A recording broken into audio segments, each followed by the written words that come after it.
Good morning guys, this is Dr. Preeti Bajpayee and welcome you all to my channel Physics Mantra। तो आज जो हमारा video है वो रहेगा ऑन मल्टीप्लिकेशन ऑफ वेक्टर्स। ठीक है। इसके पहले मैं एडिशन और सब्ट्रैक्शन ऑफ वेक्टर्स जो है वो उसके वीडियोस जो है वो ऑलरेडी आप पढ़े हुए हैं इस चैनल पे, तो आप जो है डिस्क्रिप्शन बॉक्स में इसके लिंक दे दिए जाएंगे, वहाँ से जाके देख सकते हैं। चलिए स्टार्ट करते हैं। Multiplication of vectors. देखिए एक चीज़ ये समझ लीजिए कि जो वेक्टर्स क्वांटिटी हैं उस पर हम जो अप्लाई कर सकते हैं वो हो सकता है एडिशन, सब्ट्रैक्शन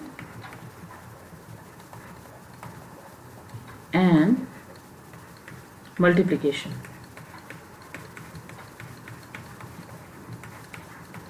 ठीक है। तो आज जो हम कवर करने वाले हैं that is multiplication of vectors. अच्छा देखो, एग्जाम्पल के तौर पे अगर आप देखिए तो W जो होता है वर्क, उसका फॉर्मूला होता है force into displacement. Force into displacement. अब यहाँ पे अगर आप देखें तो क्या मिलेगा कि फोर्स और डिस्प्लेसमेंट दोनों कैसी क्वांटिटीज़ हैं? दोनों वेक्टर क्वांटिटीज़ हैं। Force and displacement both are vector quantities, right? But work क्या है आपका? Work is not a vector quantity, it is a scalar quantity. Work is a scalar quantity. ये हो गया आपका वेक्टर और ये भी हो गया आपका वेक्टर। मतलब वेक्टर को वेक्टर से मल्टीप्लाई किया तो क्या मिला? स्केलर। वेक्टर को वेक्टर से मल्टीप्लाई किया तो क्या मिला? स्केलर। मतलब जो प्रोडक्ट है आपका वेक्टर और वेक्टर का वो आपको क्या मिला? Scalar. So in this case we can call it scalar product. ये जो आपका ऑपरेशन जो इसमें ऑपरेटर लगा के आपने किया है, इसको we can say that this is a scalar product. ठीक है। अच्छा, ये तो आपका एक फर्स्ट मैंने बोला। सेकेंड, अगर आप देखो पार, आपको पता होगा पार, इसका फॉर्मूला होता है फोर्स इनटू वेलोसिटी।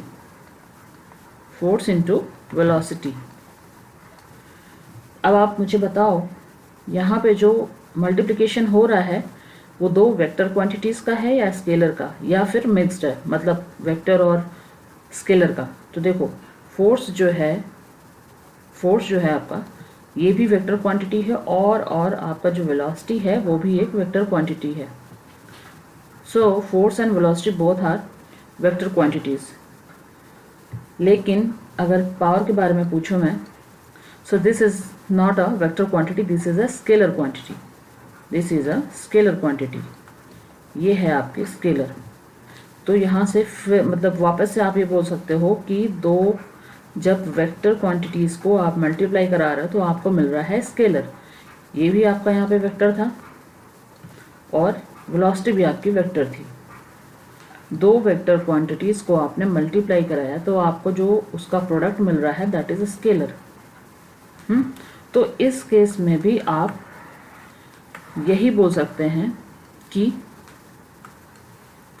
ये वाला केस भी आपका हो गया किसका? स्केलर प्रोडक्ट का। स्केलर प्रोडक्ट, क्योंकि दो क्वांटिटीज़ का जो प्रोडक्ट आया वो आपका हो गया स्केलर, तो आपने इसको नाम दे दिया इस ऑपरेशन को स्केलर प्रोडक्ट। अच्छा, ये तो बात हुई स्केलर प्रोडक्ट की। अब वेक्टर्स के बारे में क्या है, मतलब अगर स्केलर प्रोडक्ट आ रहा है तो वेक्टर प्रोडक्ट भी कहीं होगा। तो वेक्टर प्रोडक्ट कब होता है, देखिए ऐसा हो सकता, एक चीज़ आप ये याद रखिए कि जो वेक्टर क्वांटिटीज अगर दो लेते हैं, दो वेक्टर क्वांटिटीज हैं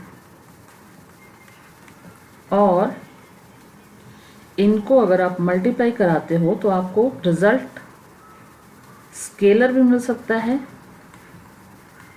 और वेक्टर भी मिल सकता है। जब आपको प्रोडक्ट मिलता है scalar, so in this case you can say that this is a scalar product, this is a scalar product. And जब आपका मल्टीप्लिकेशन आप करते हो दो वेक्टर्स का and you are getting a vector quantity, you are getting a vector quantity, then you can say that this is a vector product, this is a vector product, this is a vector product। अब देखो आप क्या हुआ है, इसका example आपने देखा। अब जो सेकेंड वाला मैंने बोला है केस वेक्टर प्रोडक्ट वाला, ये कब बनेगा, तो ये ऐसे बनेगा कि टॉर्क अगर आपने सुना हो, मैं बात कर रही हूँ टॉर्क की, और इसको अपन टो से डिनोट करते हैं। थोड़ा अच्छा बना लो यार। इसको अपन टो से आपको इसको शो करते हैं, और ये जो है आपकी वेक्टर क्वांटिटी होती है। और इसका फॉर्मूला जो आता है, वो आता है R इंटू एफ, मतलब डिस्प्लेसमेंट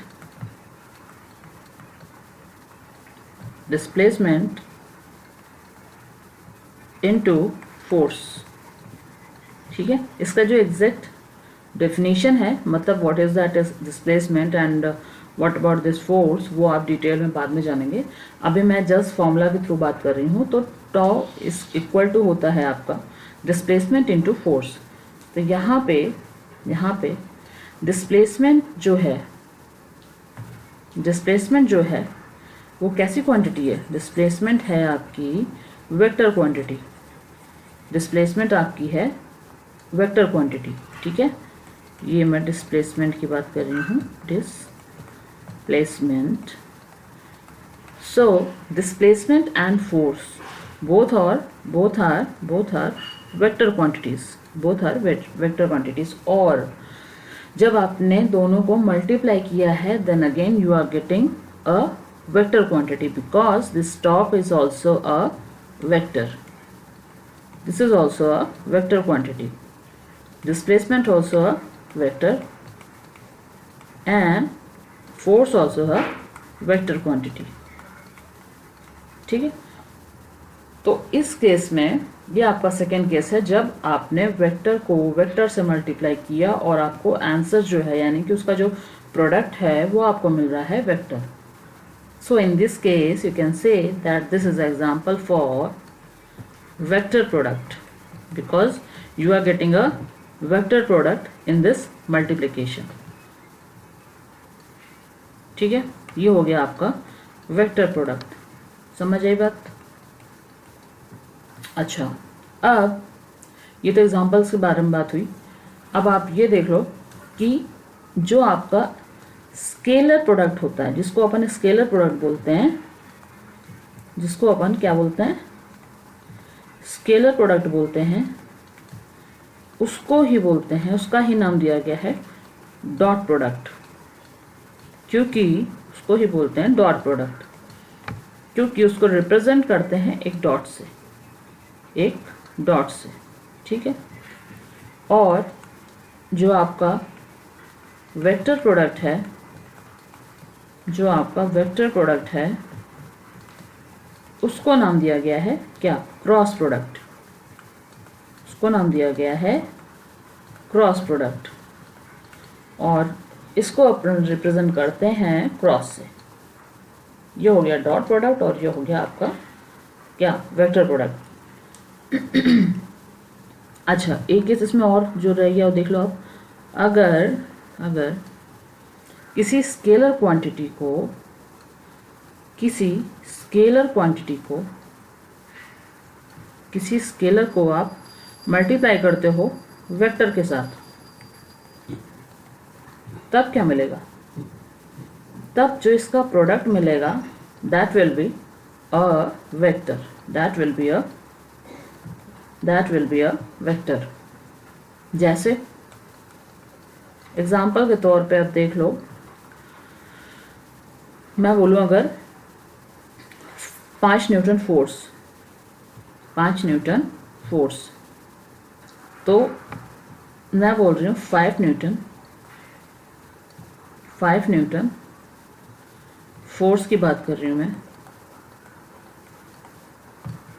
ठीक है, 5 न्यूटन फोर्स की बात कर रही हूँ।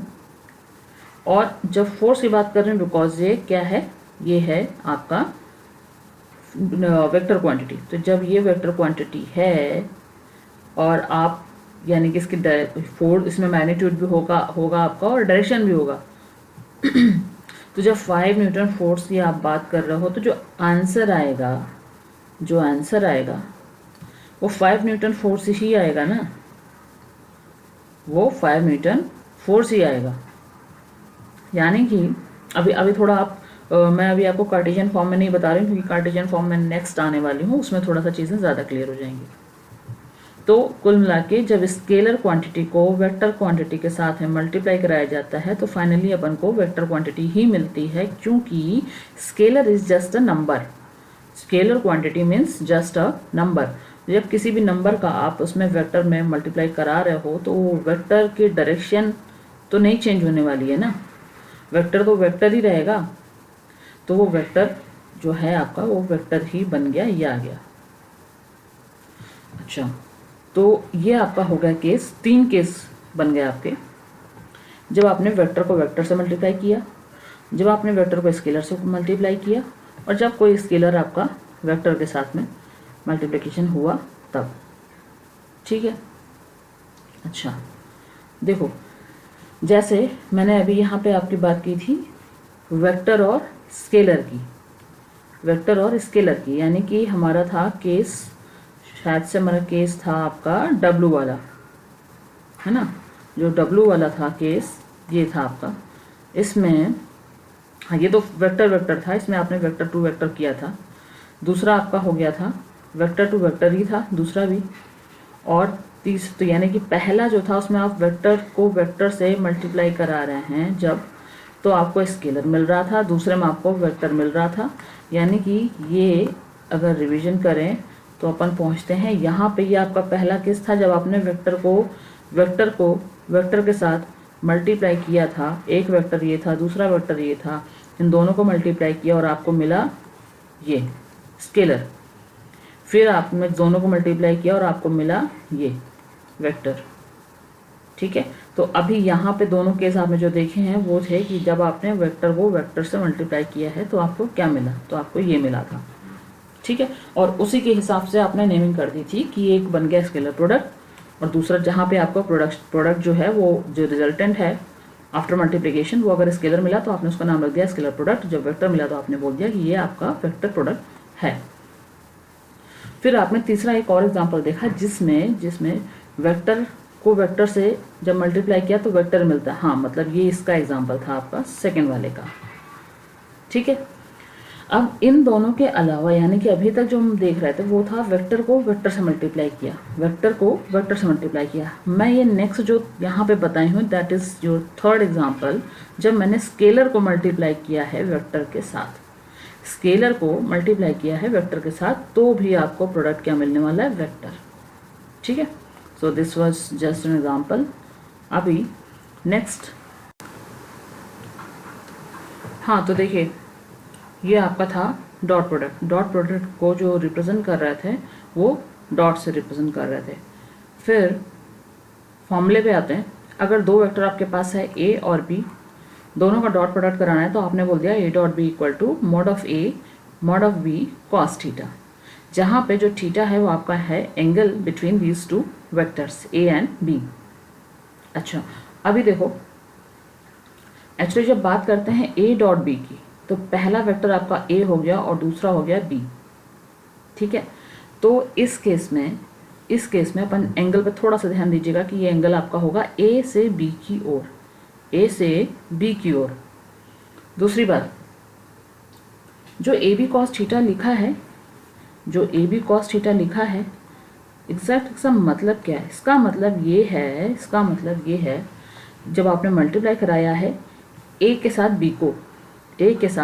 बी को मल्टीप्लाई आपने कराया है तो ये डायरेक्शन पे तो सिर्फ ए है, बी तो इधर है, तो बी को ए के साथ कैसे मल्टीप्लाई करें? बी को ए के साथ कैसे लेके आ रहे हैं? तो बी को ए के साथ ऐसे लेके आ रहे हैं कि अगर आप ये जो वेक्टर बी है इसके कॉम्पोनेंट करना चाहोगे तो यहाँ पे आप अगर क्या करो, एक परपेंडिकुलर डाल दो। अगर आप ऐसे कर सकते हैं ना, अगर आप ऐसे सोच लो तो जो बी है, बी का कंपोनेंट ए की डायरेक्शन में आपका क्या हो जाएगा? ये हो जाएगा आपका बी कॉस थीटा। और एक टाइम पे अगर आपको याद हो यही होता है आपका बी एक्स। ये हो जाएगा बी कॉस थीटा और ये साइड पे हो जाएगा आपका बी साइन थीटा। तो कुल मिला के बी को अगर ए के साथ लेके आना चाहें तो हो जाएगा बी कॉस थीटा इंटू ए, जो हो जाएगा वही चीज़ यहाँ लिखी है ए और बी कॉस थीटा। ये हो गया मल्टीप्लिकेशन ऑफ ए और बी। पहले क्या करा, मल्टीप्लाई करने के लिए बी को ए के साथ लेके आना है, तो बी को ए के साथ कैसे लाएंगे कि बी वेक्टर की तो डायरेक्शन अलग है तो कंपोनेंट तो उसका ला ही सकते हैं ना उसके साथ, तो कंपोनेंट लेके आ गए बी कॉस थीटा और उसका मल्टीप्लाई हो गया ए के साथ में और ये बन गया आपका ए बी कॉस थीटा। तो इस तरह से आपका बनता है A B equal to A B cos theta. अब बताओ ये वेक्टर क्वांटिटी है कि स्केलर? तो ये है आपकी स्केलर क्वांटिटी। क्यों? क्योंकि जो ए और बी हैं ये दोनों मैग्नीट्यूड है और कॉस थीटा में थीटा की कुछ 30, 60, 45, 90 कुछ वैल्यू होगी, थीटा की कुछ वैल्यू होगी, तो कॉस थीटा की आपको कुछ एक पर्टिकुलर नंबर आ जाएगा। तो कुल मिला के जो पूरा ए डॉट बी का जो आंसर आया वो आपका एक नंबर में आएगा। तो इसके लिए ए डॉट बी का जो आंसर आएगा that is a scalar quantity, ठीक है। अच्छा, दूसरी चीज़ ये देखो आप कि यहाँ पे जो मैंने बोला अभी कि ए डॉट बी आपका जो है स्केलर क्वांटिटी होगा। जब स्केलर क्वांटिटी आएगा तो इसकी कोई डायरेक्शन भी नहीं होगी, अगर ये वेक्टर आता है यहाँ पे तब उसकी कुछ अपन डायरेक्शन बता पाते कि ये डायरेक्शन है, ठीक है। जैसे आप जो वर्क की बात करते हो, जब आप वर्क की बात करते हो तो इसमें जस्ट इसका एक नंबर आता है जो कि होता है आपका जूल में और जो कि है आपकी स्केलर क्वांटिटी, ठीक है। इसमें आपको डायरेक्शन की ज़रूरत नहीं पड़ती है। इसमें आपको वर्क आप जब बताते हो तो उसमें आप डायरेक्शन नहीं बताते हो, जस्ट कितना काम हुआ है, इतना जूल काम हुआ है, वो बात बताते हो बस, ठीक है। अच्छा, जैसे ए डॉट बी लिखा है वैसे ही अगर बी डॉट ए मैं पूछूं तो इसको भी क्या लिख सकते हैं? इसको लिख सकते हैं बी ए कॉस थीटा। तो देखो ये सेम केस हो सकता है क्या? हाँ बिल्कुल हो सकता है। क्यों? क्योंकि मान लो आपका ये एक वेक्टर है, फिर से आ गया यार, मान लो आपका एक वेक्टर ये है और एक वेक्टर आपका ये है और एक वेक्टर है ये, ठीक है। ये आपका वेक्टर ए है और ये है वेक्टर बी, सब कुछ सेम है और इसके बीच का एंगल भी आपका थीटा है। अब मैं अगर पूछती हूँ बी डॉट ए, यानी कि अब आपको बी में ए को मल्टीप्लाई करना, यानी कि अब आपको ए को उठा के ले जाना पड़ेगा बी की तरफ, बी की डायरेक्शन में। तो ए की डायरेक्शन तो इस तरफ है, बी की डायरेक्शन इस तरफ थी, ए को इसके साथ कैसे लेके आएंगे, बी के साथ कैसे लेके आएंगे, तो ए को बी के साथ ऐसे लेके आएंगे कि हम निकाल लेंगे ए का component in direction of B. तो ए का कंपोनेंट अगर आपको बी की डायरेक्शन में निकालना है तो आप क्या कर दोगे, आपने पहले एक वीडियो में मैंने वेक्टर के जब प्रॉपर्टीज वगैरह बता रही थी वहाँ पे मैंने लिखा हुआ था कि किसी भी वेक्टर के दो कंपोनेंट हो सकते हैं, लेकिन ये कंडीशन है कि दोनों कंपोनेंट के बीच में जो एंगल बनेगा दैट इज़ 90। ठीक है, दोनों जो कंपोनेंट होंगे वो आपस में परपेंडिकुलर पे होंगे, तो परपेंडिकुलर होंगे। तो इसके लिए ये जो ए था आपका, ए के दो कंपोनेंट बनाने हैं, तो इस तरफ थीटा लगा हुआ है ए के साथ, बी के साथ, तो इधर तो आपका डायरेक्ट बन जाएगा यहाँ पे ए कॉस थीटा, ये आ जाएगा आपका ए का component in direction of B. दूसरा किधर किधर से बनाना पड़ेगा, दूसरा ऐसे बनाना पड़ेगा कि आप यहाँ पे परपेंडिकुलर मान लो, क्योंकि देखो, क्योंकि मैंने कहा कि दोनों कंपोनेंट के बीच में आपका जो एंगल बनेगा that is 90, that will B 90। तो जब एक कंपोनेंट आपका ये वाला बना तो दूसरा इसके 90 डिग्री पे ही बनेगा ना, तो ये आपका ए कॉस थीटा सीधा सीधा दिख रहा है, वो मैंने बना लिया, इसका डायरेक्ट एक 90 डिग्री पे ड्रॉ कर लिया, और इधर पे आपका आ जाएगा ए साइन थीटा। तो फिलहाल तो अभी इसका काम है नहीं, क्योंकि हमें जो है वो ए का कंपोनेंट चाहिए था बी की डायरेक्शन में, और आपने ए का कंपोनेंट बी की डायरेक्शन में निकाल लिया, that is a cos theta, that is a cos theta. तो अब सीधा सीधा कर बी डॉट ए निकालें तो आंसर आ गया बी ए कॉस थीटा। तो या तो बी ए कॉस थीटा लिखो या ए बी कॉस थीटा लिखो, दोनों बराबर है। ठीक है, दोनों बराबर है। एक चीज़ जो मैंने बोला भी दोनों बराबर है, अब थोड़ा सा और इसका देखते हैं, थोड़ा सा इसको और एक्सटेंड करते हैं। अगर आपका ये दो वेक्टर हैं ए और बी जो मैंने अभी बताया, ये आपका है बी और ये वाला था आपका ए, ठीक है, ये था आपका ए और ये था बी। मैंने अभी भी बोला कि इन दोनों के बीच में एंगल है थीटा। अभी थोड़ी देर पहले मैंने बताया था कि जब आप ए डॉट बी की बात करते हो, जब आप बात करते हो ए डॉट बी की, so in that case we are considering theta की जो डायरेक्शन है, दिस इज थीटा डायरेक्शन, मतलब from A to B, from A to B, पहले वाले वेक्टर से दूसरे वाले वेक्टर की ओर। तो ए डॉट बी कर रहे हैं तो ए बन गया पहला वेक्टर, बी बन गया दूसरा वेक्टर।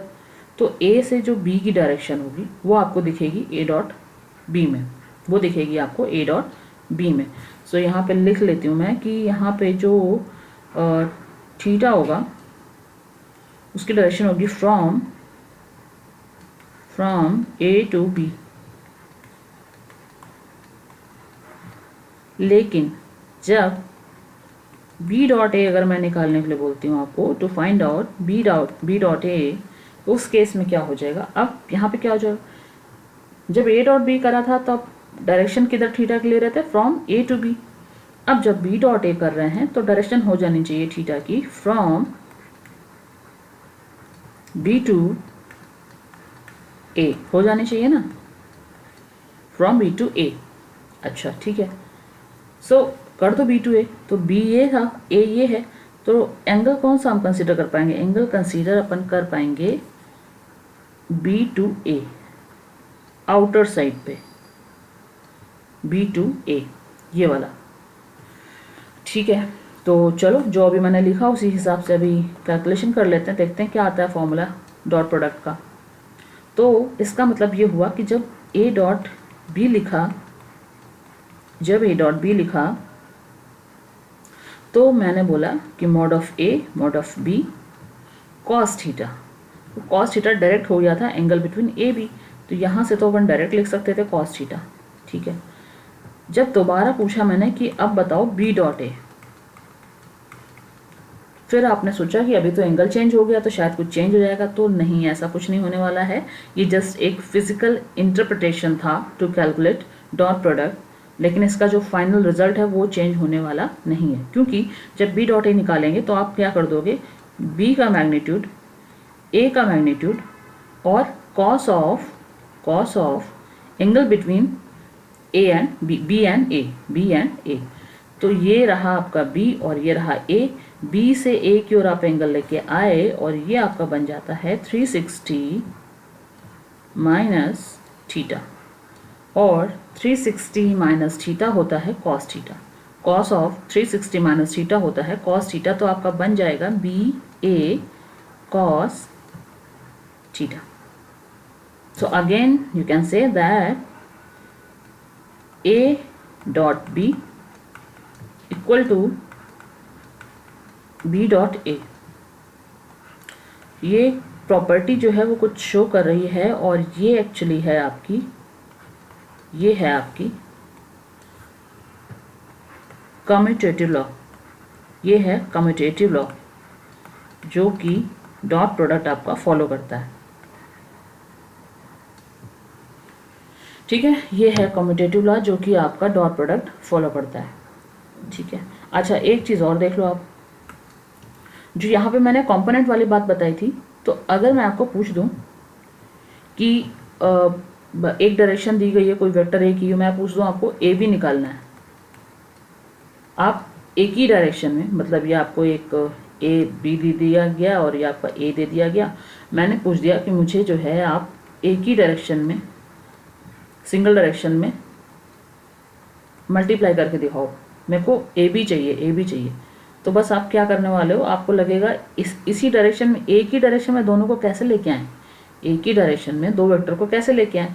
तो जो वेक्टर आपका पहला वेक्टर आप उसको स्टिल रखो, यानी कि ए के साथ आपको बी कराना, तो आप ए को ऐसे ही रखो, बी को ए के साथ लेके आ जाओ, बी को ए के साथ लेके आ जाओ। और बी को ए के साथ लाने का तरीका कैसा होगा, अब बी को देखो कैसा है कि पूरा पूरा वेक्टर तो उठ के इधर आ नहीं जाएगा, है ना, क्योंकि वेक्टर का अपना जो है मैग्नीट्यूड होता है, अपनी डायरेक्शन होती है। तो बी जो है वो पूरा पूरा ए के साथ तो नहीं आ जाएगा। क्या हो सकता है, क्या पॉसिबिलिटी क्या है, पॉसिबिलिटी ये है कि आप वो जो सेकेंड वेक्टर है उसके कॉम्पोनेंट बना लीजिए, और उसी में से एक कॉम्पोनेंट आपका हो जाएगा दूसरे वाले वेक्टर, पहले वाले वेक्टर की डायरेक्शन में, यानी कि ए के साथ आप बी को लेके आ जाओगे। तो यानी कि इसका मतलब हो जाएगा कि बी का जो हॉरिजॉन्टल कंपोनेंट है कॉस थीटा की फॉर्म वाला, वो आ जाएगा ए के साथ, और आपका आंसर जो है वो आ जाएगा A into component of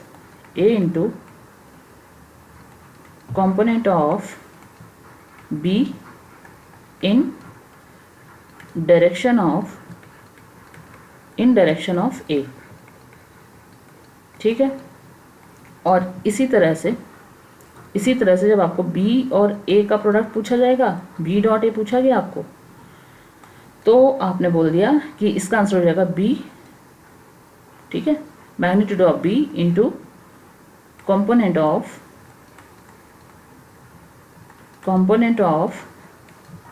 A in direction of B. ठीक है, आई बात समझ में? चलो यहाँ तक कंप्लीट हुआ। अभी बात करते हैं कार्टेशियन फॉर्म की।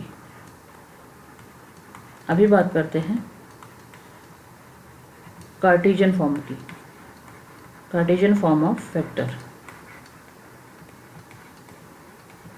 इसमें जो है अपन अप्लाई करेंगे डॉट प्रोडक्ट और देखेंगे क्या होता है।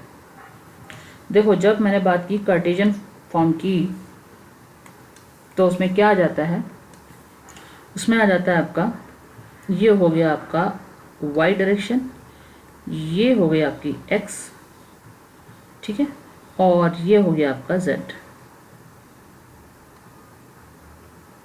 ठीक है, ये हो गया आपका वाई, ये हो गया एक्स, और ये हो गई जेड।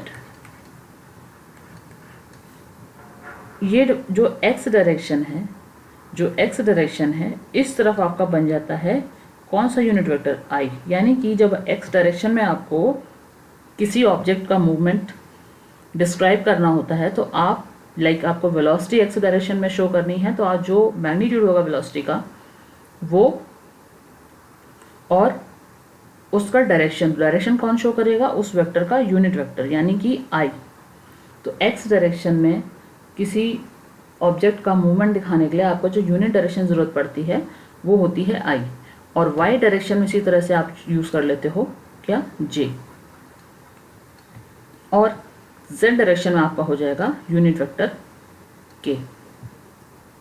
ठीक है, कार्टेशियन फॉर्म में अपन ये देखते हैं किसी भी वेक्टर को जब आपको शो करना होता है, and that is actually 3D, तो आप आई जे के की फॉर्म में उसको दिखाते हो।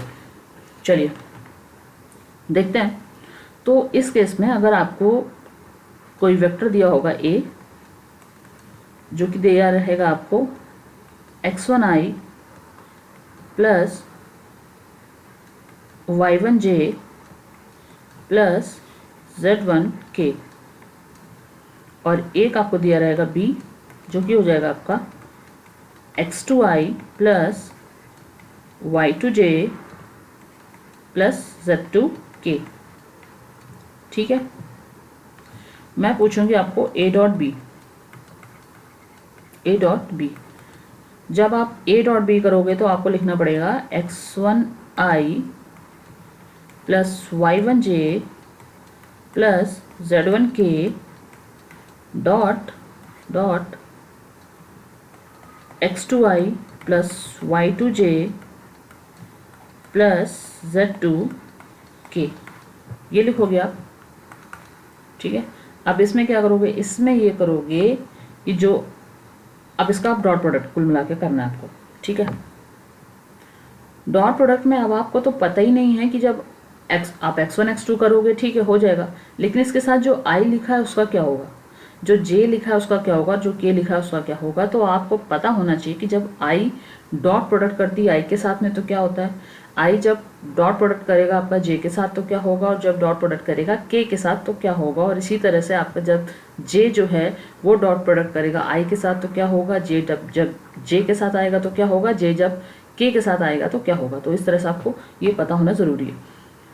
तो अभी पहले वो चीज़ सॉल्व करते हैं कि how to present dot product of i j and के।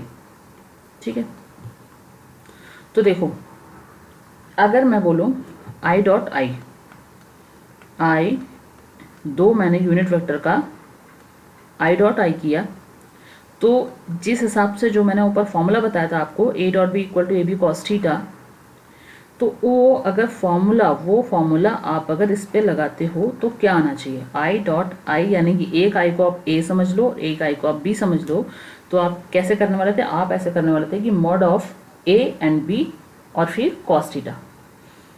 तो मॉड ऑफ आई हो जाएगा, यहाँ पे मॉड ऑफ आई हो जाएगा, आई तो अच्छे से समझाओ, mod of I into mod of I, है ना, दो आई हैं, आई और फिर कॉस थीटा। अब ये बताओ, मॉड ऑफ आई जो है मतलब आई बन जाएगा और ये भी आई आपका बन गया। ठीक है, मुझे एक चीज़ बताओ, इसको ये लग सकते हैं कि मॉड ऑफ आई का स्क्वायर और कॉस थीटा। ठीक है, आपको अगर याद हो तो मैंने आपको बताया था जो आई जे के स्पेस में जब हम सेटअप करते हैं 3 डायमेंशन में, तो इसमें जो तीनों डायरेक्शन होती हैं आई जे और के, ये एक्चुअली मैंने ये ऑर्थोगोनल वेक्टर का जैसा बताया था। तो ये इसमें जो है तीनों वेक्टर जो आपके आई जे के आएंगे, ये म्यूचुअली कैसे होते हैं, ये म्यूचुअली परपेंडिकुलर,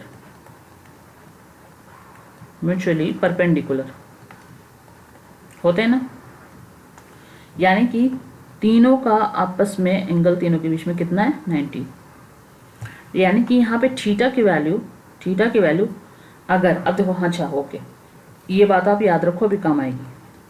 इस केस में देखो, जब आई दोनों मैंने सेम लिए थे, तो जब आप आई डॉट आई यानी कि आई को आई की डायरेक्शन में ला रहे हो, तो ये कुछ ऐसा बन गया कि एक आई इधर है, एक आई आपका इधर था, और जब आई डॉट आई किया तो एक और आई जो है वो इसके ऊपर ही आ गया, ऐसे ओवरलैप कर गया। अब जब ये ओवरलैप कर गया तो मुझे बताओ आप इन दोनों के बीच का एंगल कितना होगा। इन दोनों के बीच का जो एंगल आएगा आई डॉट आई यानी आई और आई के बीच का, वो होगा आपका ज़ीरो होगा। जब वो एंगल ज़ीरो होगा तो आप इसको लिख सकते हो कि मॉड ऑफ आई का square into cos cos zero की वैल्यू क्या होती है? कॉस जीरो की वैल्यू होती है 1। कॉस जीरो होता है आपका 1। जब कॉस जीरो 1 हुआ तो ये आ गया मॉड ऑफ आई का स्क्वायर। ठीक, कॉस जीरो तो 1 हो गया। अब आई क्या है? आई था आपका यूनिट वेक्टर। आई था आपका यूनिट वेक्टर। और ये आप शुरू से अभी तक बहुत बार पढ़ चुके हो कि magnitude of a unit vector, magnitude of a unit vector कितना कितना होता है? ये होता है आपका 1। ये होता है आपका 1। तो यानी कि जो 1 है ये आ जाएगा आपका 1। एक मिनट, मैग्नीट्यूड जो है वो आपका आ जाएगा 1। तो यहाँ पे आप लिख सकते हो कि 1 का स्क्वायर। 1 का स्क्वायर कितना आएगा? 1। ठीक है। सो ये हो गया आपका कब? ये आपकी कंडीशन जो है वो मैंने इसलिए इतना लंबा चौड़ा करके बताया कि थोड़ा सा आपको देखना पड़ेगी ये चीज़। याद करने से पहले समझ लेंगे तो ज़्यादा इजी पड़ेगा। क्या कि जब आई को आई के साथ, जे को जे के साथ और के को के के साथ आप डॉट प्रोडक्ट जब करते हो, क्या करते हो? Dot product. आप जब डॉट प्रोडक्ट ले रहे हो, यानी कि खुद का खुद के साथ, तो इनकी जो वैल्यू आती है वो होती है 1। वो होती है 1। ठीक है। सो 1 क्या आती है? एक्चुअली आती है वो आई स्क्वायर। ठीक। अब बिकॉज ये तीनों क्या थे? यूनिट वेक्टर थे, आई जे और के, इसलिए इनकी वैल्यू आ गई थी 1। ठीक है। अब मान लो, ये मैं लिख देती हूँ ये point, because I j and के आर यूनिट वेक्टर्स, इसलिए इनका जो आंसर आ गया था वो था, मतलब आई स्क्वायर की वैल्यू इसलिए 1 आ गई थी। अब मान लो, अच्छा ये तो आई डॉट आई की बात हो गई। अब अगर मैं पूछूं कि आई डॉट जे कितना आएगा, आई डॉट जे कितना आएगा? अब आई डॉट जे के केस में क्या होगा? आई डॉट जे के केस में क्या होगा? आप फिर से फॉर्मूला लगाने वाले हो। क्या हो जाएगा? Mod of I mod of J into cos theta. ठीक है। अच्छा, mod of I mod of J जो है, इनकी वैल्यू कितनी हो जाएगी? क्योंकि दोनों ही क्या है? यूनिट वेक्टर, इसलिए दोनों का जो एम्पलीट्यूड है, दोनों का जो मैग्नीट्यूड है वो 1 हो जाएगा। तो 1 इंटू 1 आप रख दोगे, 1 इंटू 1। कॉस थीटा, थीटा क्या है? थीटा है आपका एंगल बिटवीन आई एंड जे। तो जो अभी ऊपर डायग्राम देखा था हमने, ऑर्थोगोनल वेक्टर वाला, जहाँ से मैं शो कर रही थी, यहाँ पे अगर आप देखो तो ये हुआ आपका आई और ये हुआ आपका जे, या ये हुआ आई और ये हुआ के। तो आपस में तीनों जो हैं ऑर्थोगोनल वेक्टर्स में, आपस में तीनों जो हैं वो एंगल जो बनाती हैं, कितना बनाती हैं? वो बनाते हैं 90 डिग्री। वो बनाते हैं 90 डिग्री। यानी कि यहाँ पे अगर आई और जे के बीच का मैं एंगल पूछूं तो दैट विल बी 90। ये हो गया आपका 1 इंटू 1 और cos 90। cos 90 की वैल्यू कितनी होती है? cos 90 की वैल्यू होती है 0। cos 90 की वैल्यू होती है 0। तो यहाँ इसका मतलब यहाँ पे आ गया कि 1 इंटू 1 और 0। सो ओवरऑल अगर देखें तो वैल्यू आ गई i dot j equal to 0। जैसे i dot j equal to 0 आया, वैसे ही जे डॉट के करेंगे तो भी वैल्यू 0 आएगी, और आई डॉट के करेंगे तो भी वैल्यू 0 आएगी। तो ये जो आपको शो कर यहाँ पे कर रही है ये चीज़, ये क्या शो कर रही है? ये शो कर रही है कि आप अगर यूनिट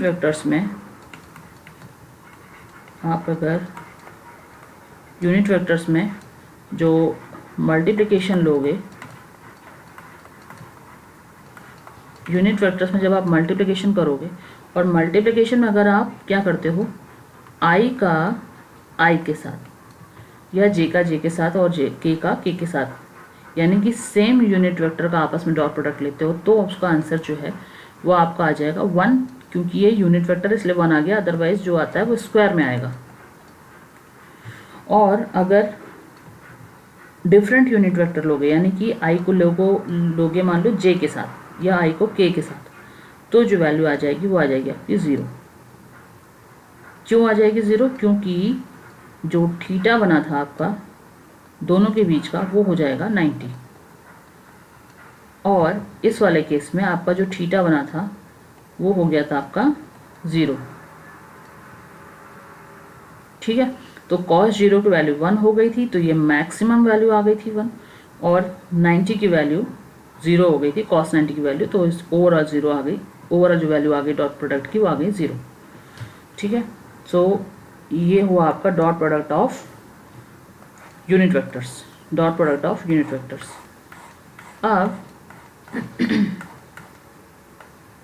अब अगर एक चीज़ देखें, मान लो एक आपके पास वेक्टर है a, एक वेक्टर है b। अपन a को प्रेजेंट कर सकते हैं ax i plus ayj plus az k। b को रिप्रेजेंट कर सकते हैं bx i plus byj plus bz k। ठीक है, ये हो गए दो वेक्टर। अभी मैं अगर बोलूँ आपको कि just find out a dot b, find out dot product of a and b, तो आप करने वाले हो axi plus ayj plus azk, इसका डॉट प्रोडक्ट आप कर दोगे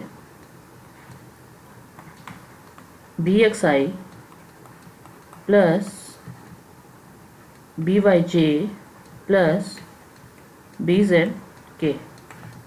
ठीक है, अच्छा, अभी मैंने आपको ऊपर बताया कि जो i डॉट आई आप करोगे उसकी वैल्यू 1 आ जाएगी, i डॉट आई की वैल्यू 1 आ जाएगी, लेकिन जब डिफरेंट यूनिट वेक्टर्स आपस में डॉट प्रोडक्ट करेंगे तो उनकी वैल्यू आ जाएगी 0।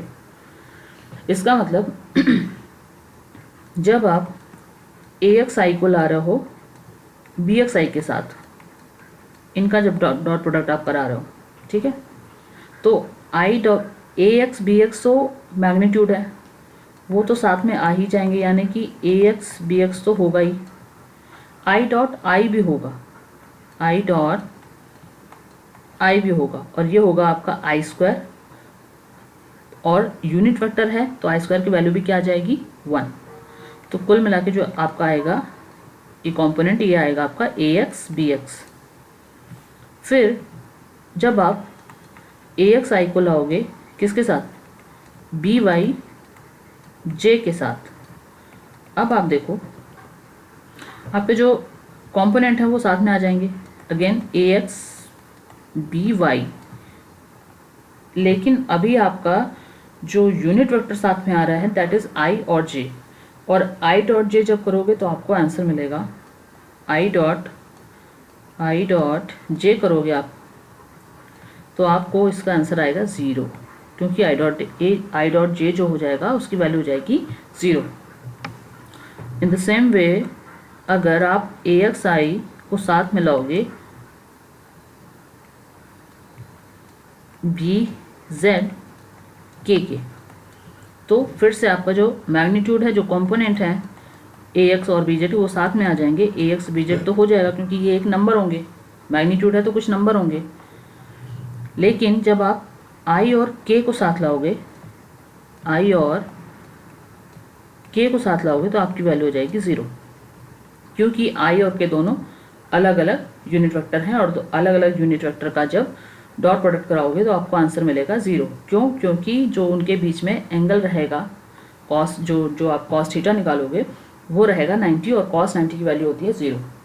ठीक है, तो जैसे आपने ये 3 देखे, आपने जैसे ये देखा, सेम वही हो जाएगा जब आप ए वाई को आगे लेके जाओगे और जब आप ए जेड को आगे लेके जाओगे।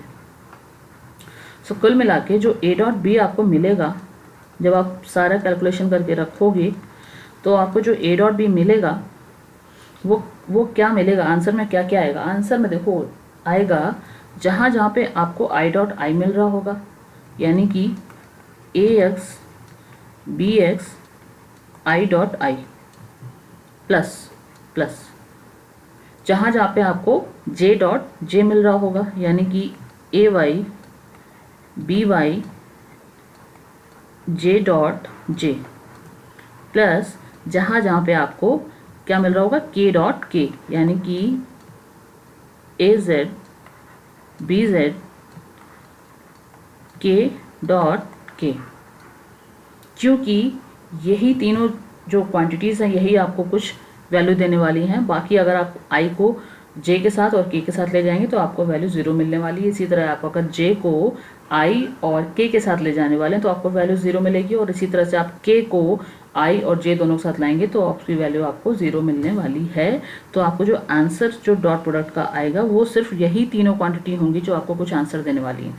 सो देखिए फाइनली जो प्रोडक्ट है वो क्या आएगा, वो आएगा A X B X I dot I 1 हो गया, plus A Y B Y J dot J क्या हो गया, 1 हो गया, फिर A Z B Z K dot K क्या हो गया, 1 हो गया। तो ये आ गया आपको ए डॉट बी। ये रहा आपका आंसर जब आप, ये आपका आंसर रहा जब आप ए डॉट बी कराएंगे। ए और बी दो वेक्टर हैं, आपने इसके अंदर देखा कि जो यूनिट वेक्टर थे उनका डॉट प्रोडक्ट कैसे लिया गया। ठीक है, तो इतना सब कैलकुलेशन करने की ज़रूरत नहीं, जस्ट इसके लिए बताया गया कि आप डायरेक्ट आंसर में, मतलब डायरेक्ट अगर आपको कहीं पे गेस कर सकते तो आप डायरेक्ट कर लो कि अगर आई डॉट आई है तो ही वैल्यू 1 आएगी, नहीं तो अगर आई डॉट जे आई डॉट के कुछ भी है तो फटाफट बिना देखे उसको 0 कर दो। ठीक है, अच्छा एक चीज़ और, ये तो आपने बताई कि कैसे आप आई डॉट आई और उसको लगा रहे हो। जैसे अगर मान लो एक वेक्टर दिया गया है ए 2i माइनस 4j, एक आपको दिया गया है बी जो लिखा है लेट्स से के, बस इतना ही है। ठीक है, अगर इतना है, क्योंकि कोई भी वेक्टर रिप्रेजेंट करने के लिए 3 यूनिट वेक्टर आपको ज़रूरत है, लेकिन अगर किसी दिशा में किसी पर्टिकुलर डायरेक्शन में मैग्नीट्यूड किसी जो वेक्टर क्वांटिटी उसका अगर मान लो कुछ वेलोसिटी है वो सिर्फ एक्स डायरेक्शन में ही आपको चलती दिख रही है, वाई और जेड में है ही नहीं, तो आप उसको सिर्फ एक ही डायरेक्शन में दिखाओगे ना। तो वही आपको हुआ यहाँ पे कि मैंने एक वेक्टर क्वांटिटी को सिर्फ के डायरेक्शन में दिखाया है और एक को दिखाया आपका आई और जे में, यानी कि एक जो है वो आपका वैल्यू दे रही है एक्स डायरेक्शन में और वाई डायरेक्शन में, और दूसरा वेक्टर क्वांटिटी आपको सिर्फ शो हो रही है जेड डायरेक्शन में। दोनों वेक्टर क्वांटिटीज़ का आपको डॉट प्रोडक्ट निकालना है। ठीक है, to find out A dot B, find out A dot B, आपको ए डॉट बी निकालना है। कैसे निकालेंगे आप, आइए देखते हैं। ए डॉट बी का मतलब हो जाएगा 2i माइनस 4j डॉट के, बस। ठीक है, इसको कैसे लिख सकते हैं, इसको लिख सकते हैं 2i डॉट के माइनस 4j डॉट के। अब बताओ 2 तो मैग्नीट्यूड है तो ये तो अलग रहेगा। आई डॉट के को कैसे सॉल्व करेंगे, आई डॉट के की वैल्यू मैंने अभी बताई आपको कि जब जो है अलग अलग यूनिट वेक्टर डॉट प्रोडक्ट लेते हैं तो उनकी वैल्यू कैसे आती है, 0, यानी कि 2 × 0 हो गया, माइनस फिर से जे और के आपस में आ रहे हैं, जे और के सेम तो नहीं है, अलग अलग है, तो इनका डॉट प्रोडक्ट भी क्या हो जाएगा, 0, तो यानी कि 4 × 0, तो कुल मिला के आंसर आ गया आपका 0। ठीक है, अब अगर एक केस कुछ ऐसा ले लेते हैं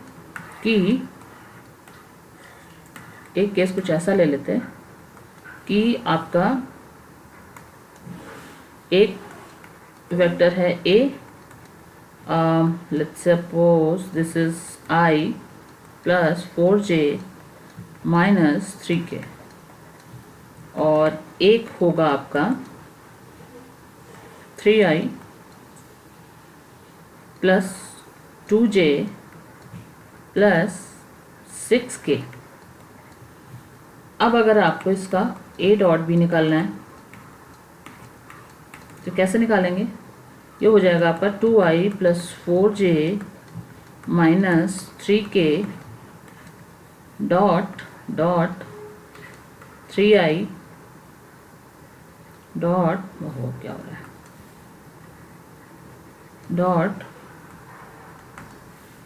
dot 3i plus 2j plus 6k।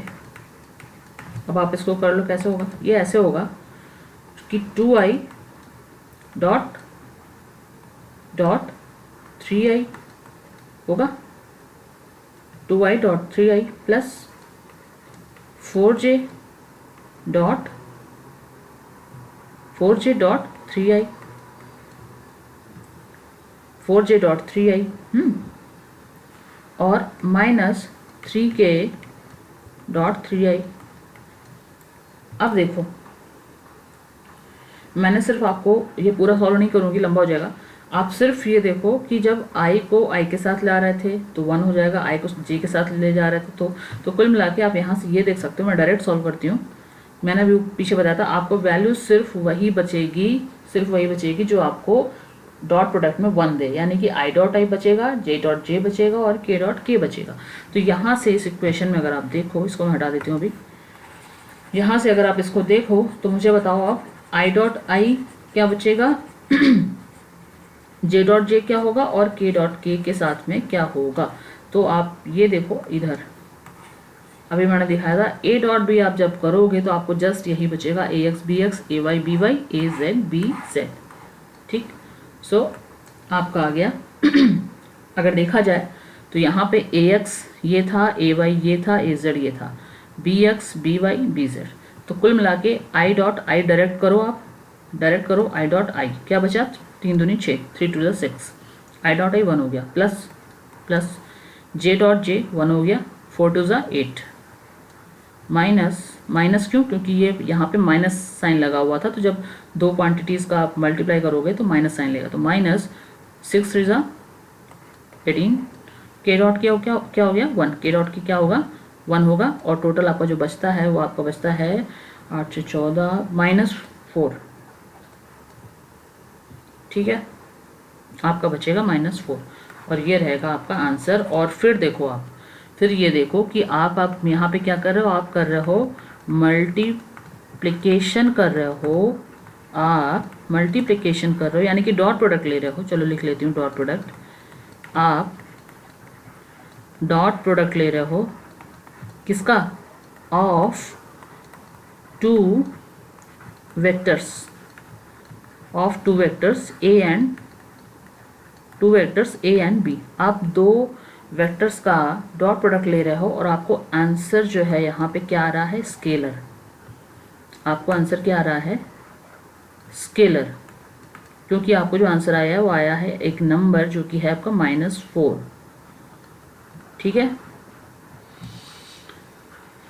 सो ये इसलिए ये हो गया आपका डॉट प्रोडक्ट या स्केलर प्रोडक्ट। ये हो गया आपका डॉट प्रोडक्ट और स्केलर प्रोडक्ट। ठीक है, आई बात समझ में। और अब मैं अगर पूछूं कि ये स्केलर प्रोडक्ट जो आपका आया, इसकी कुछ डायरेक्शन है क्या, इसकी कुछ डायरेक्शन है क्या, तो भैया इसकी कोई डायरेक्शन नहीं, नो डायरेक्शन। ठीक है, इसकी कोई डायरेक्शन नहीं है, क्योंकि ये क्या है, बिकॉज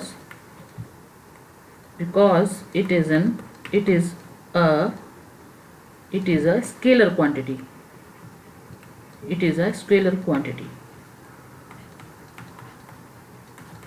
ठीक है, सो